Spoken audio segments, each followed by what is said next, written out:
Hello guys, welcome to my channel A. Medical Knowledge. Today we are going to discuss about the how to check neurological patient.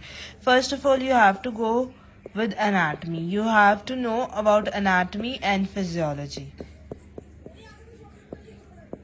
Then we have to know neuro assessment. Second point is neuro assessment, जिसमें हमारे पास history आ जाती है. History taking जो होती है वो हम मशहूर ज़माना पढ़ते आ रहे हैं. दो चीज़ों पे होती है. एक हमारे पास जो होती है वो ऑब्जेक्टिव होती है और एक सब्जेक्टिव होती है. सब्जेक्टिव वो होती है जो हम गेट जो खुद असेस कर रहे होते हैं. जब पेशेंट हमारे पास आ रहा है वो चीज़ें हमारे पास सब्जेक्टिव आती है. ऑब्जेक्टिव वो जो हम टेस्ट वगैरह से देख रहे होते हैं. देन थर्ड हमारे पास आ जाता है लेवल ऑफ कॉन्शियसनेस. ये पॉइंट जो है वो सबसे इम्पॉर्टेंट है.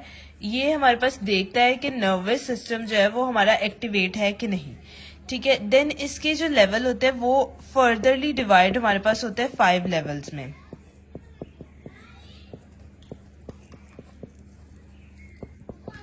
जो इसके 5 लेवल्स होते हैं, फर्स्ट लेवल हमारे पास आता है जो अराउजल होता है. ठीक है.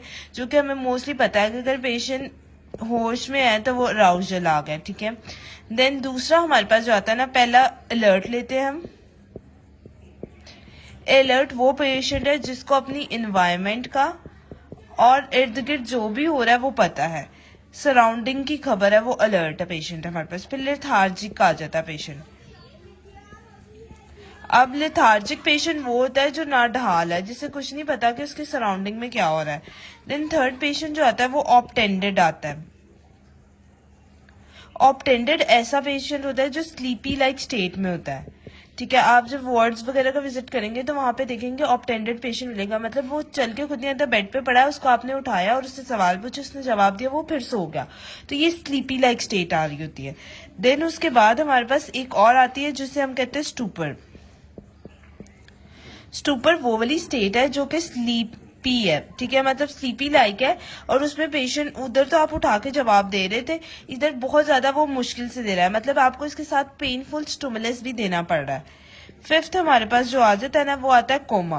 कोमा तो अनकॉन्शियस स्टेट होती है जिसमें पेशेंट बिल्कुल ही स्लीपी है और वो आप बिल्कुल रिस्पॉन्ड नहीं कर रहा. मतलब जो हमारे पास 4 स्टेट है इसमें हम पेनफुल स्टिमुलस दे रहे थे, उसके बाद जो है वो पेशेंट थोड़ा बहुत रिस्पॉन्ड कर रहा था. मतलब हमने उसको क्या दिया, वर्टिबल कोमा पे या पेनफुल स्टिमुलस दिए, सुप्रा ऑर्बिटल पे या पेरी ऑर्बिटल पे कोई भी प्रेशर अप्लाई किया तो वो कर दिया. कोमा को हम ये भी कहते हैं कि ये डीप स्लीप है. ठीक है. कि इसमें पेशेंट बिल्कुल नहीं उसे पता है कि उसके सराउंडिंग में क्या है.